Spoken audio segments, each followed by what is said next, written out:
Hello కానమోకు కథావచనం మోహనవచనం పరిజ్ఞాన హితభాండం నిత్య చదువరి శ్రోతలకు ఆహ్వానం. నమస్కారం. చదవదగునెవరు రాసిన తదుపరి చదివిన వెంటనే మరువక పలువురికి వినిపింపబూనిన అది ఏ పరిజ్ఞాన హితభాండమౌపో మహిళ మోహనవచనమై విరాజిల్లు. పరిజ్ఞాన హితభాండం లక్ష్యం ప్రతివారీ సమాచార హక్కు. ఆ స్ఫూర్తితోనే ఇప్పుడు వీసీ సజ్జనర్ వారు అందజేసినటువంటి జాగ్రత్తాంశంగా హెచ్చరికాంశమే ప్రజల్లో డిజిటల్ విజ్ఞత పెరగాలి అనేటువంటి అంశాన్ని మన కానమోకు కథావచన శ్రోతలకు మీ కానమోకు స్వరంలో అవగాహన నిమిత్తం ఇప్పుడు వినిపిస్తాను, వినండి. ప్రజల్లో డిజిటల్ విజ్ఞత పెరగాలి. వీసీ సజ్జనర్. ఇక వినండి. సైబర్ నేరాలకు ఆర్టిఫిషియల్ ఇంటెలిజెన్స్ కోరలు. ఒకప్పుడు హ్యాకింగ్ అంటే సంక్లిష్టమైన కోడింగ్ తెలిసిన సాంకేతిక నిపుణుల పని. కానీ నేడు ఆర్టిఫిషియల్ ఇంటెలిజెన్స్ పుణ్యమా అని అక్షరం ముక్క రాని వాళ్ళు కూడా సునాయాసంగా సైబర్ దాడులకు తెగబడుతున్నారు. ప్రగతికి బాటలు వేయాల్సిన సాంకేతికతే నేరగాళ్ల చేతికి చిక్కి డిజిటల్ ప్రపంచాన్ని గడగడలాడిస్తుంది. రానున్న రోజుల్లో ఆర్టిఫిషియల్ ఇంటెలిజెన్స్ ఆధారిత సైబర్ దాడులు ఏకంగా 400% మేర విజృంభిస్తాయని 2026 చివరి నాటికి వీటి వల్ల జరిగే నష్టం అక్షరాల 1,00,000 కోట్ల రూపాయలను దాటుతుందన్న అంచనాలు ఈ ముప్పు తీవ్రతను వెల్లడిస్తున్నాయి. పటిష్టమైనవి అనుకుంటున్న డిజిటల్ భద్రతా కవచాలు సైతం ఆర్టిఫిషియల్ ఇంటెలిజెన్స్ దాడులను నిరోధించలేకపోతున్నాయి. ప్రస్తుతం మన ముందున్న అతిపెద్ద సవాలు ఇదే. విషయానికొస్తే జనరేటివ్ ఆర్టిఫిషియల్ ఇంటెలిజెన్స్ రాకతో ఫిషింగ్ దాడులు సరికొత్త రూపు సంతరించుకున్నాయి. గతంలో వచ్చే స్పామ్ మెయిల్స్లో భాషా దోషాలు ఉండేవి, తద్వారా వాటిని గుర్తించడం సులభమయ్యేది. కానీ ఇప్పుడు ఆర్టిఫిషియల్ ఇంటెలిజెన్స్ సాయంతో అచ్చం అధికారిక మెయిల్స్ను తలపించేలా ఏమాత్రం తప్పులు లేని సందేశాలను సృష్టిస్తున్నారు. వీటన్నిటికంటే భీతి గొలుపుతున్న అంశం డీప్ ఫేక్ సాంకేతికత. కేవలం 3 సెకన్ల ఆడియో ఉంటే చాలు ఎదుటి వ్యక్తి గొంతును అచ్చుగుద్దినట్లు దించేయవచ్చు. కంటికి కనిపించేది నిజం కాదు, చెవికి వినిపించేది సత్యం కాదు అన్నట్లుగా పిల్లల గొంతుతో తల్లిదండ్రులను భయపెట్టి డబ్బులు వసూలు చేయడం, కంపెనీ అధినేతల ముఖాలతో వీడియో కాల్స్ సృష్టించి కోట్లు కాజేయటం, ఇటువంటివి డిజిటల్ ప్రపంచంలో విశ్వసనీయతను ప్రశ్నార్థకం చేస్తున్నాయి. ఈ సాంకేతిక వైపరీత్యం వ్యక్తి గోప్యతను హరించడమే కాక సామాజిక అస్థిరతకు దారితీస్తుంది. సామాజిక మాధ్యమాల్లో మనం వదిలే సమాచారాన్ని ఆర్టిఫిషియల్ ఇంటెలిజెన్స్ క్షుణ్ణంగా విశ్లేషిస్తుంది. ఎక్కడ దాడి చేయాలో నేరగాళ్లకు నేర్పిస్తుంది. దాంతో ఎవరి ఆర్థిక స్థితిగతులు ఏమిటి, ఎవరి బలహీనతలు ఏమిటి, ఇటువంటి అంశాలను బేరీజు వేసి మరీ సైబరాసురులు వల విసురుతున్నారు. మరోవైపు మన పాస్వర్డ్లకు కాలం చెల్లుతుంది. మనుషులు ఊహించలేనంత సంక్లిష్టమైన పాస్వర్డ్లను సైతం ఆర్టిఫిషియల్ ఇంటెలిజెన్స్ ఆల్గరిథములు సెకన్ల వ్యవధిలో ఛేదిస్తున్నాయి. రక్షణ గోడలే కూలిపోతున్న తరుణంలో సామాన్యుడి భద్రత గాలిలో దీపమే అవుతుంది. డిజిటల్ భద్రతపై అవగాహన లేమి అనేది మనం తెలుసుకోవాల్సిన అంశం. కేటుగాళ్ళు ఇప్పుడు ఆర్టిఫిషియల్ ఇంటెలిజెన్స్ చాట్బాట్లను బోల్తా కొట్టిస్తున్నారు. దీనినే ప్రాంప్ట్ ఇంజెక్షన్ అంటారు.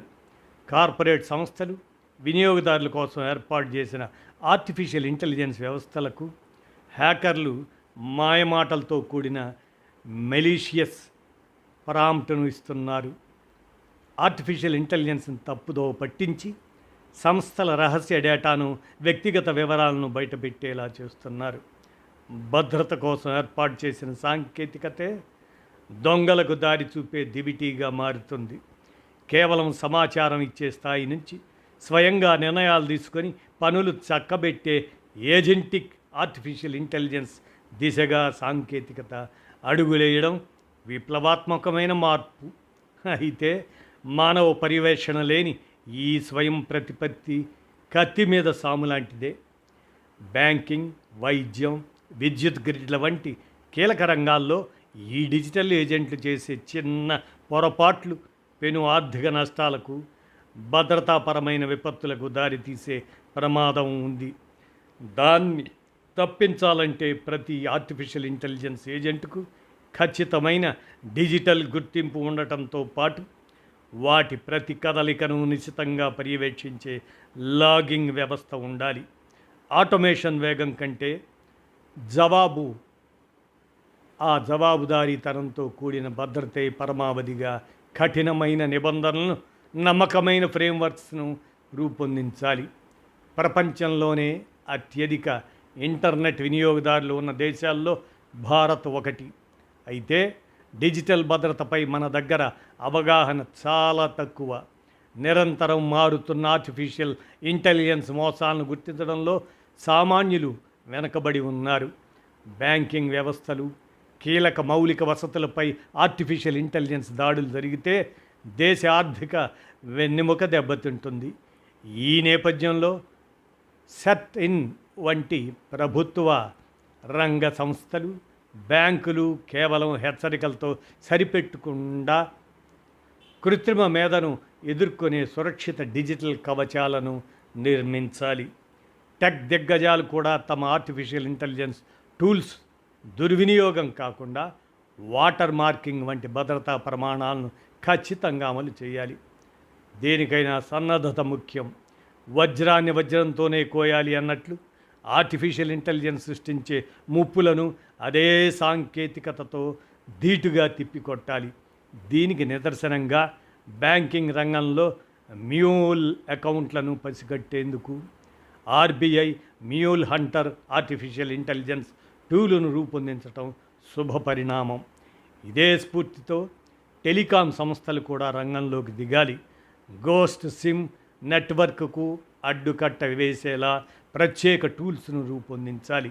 ఇలాంటి విడివిడి ప్రయత్నాలే కాకుండా ఆర్టిఫిషియల్ ఇంటెలిజెన్స్ సైబర్ సవాళ్లను ఎదుర్కోవడానికి జాతీయ స్థాయిలో ఒక శక్తివంతమైన ప్రత్యేక విభాగాన్ని ఏర్పాటు చేయాల్సిన అవసరం ఎంతైనా ఉంది.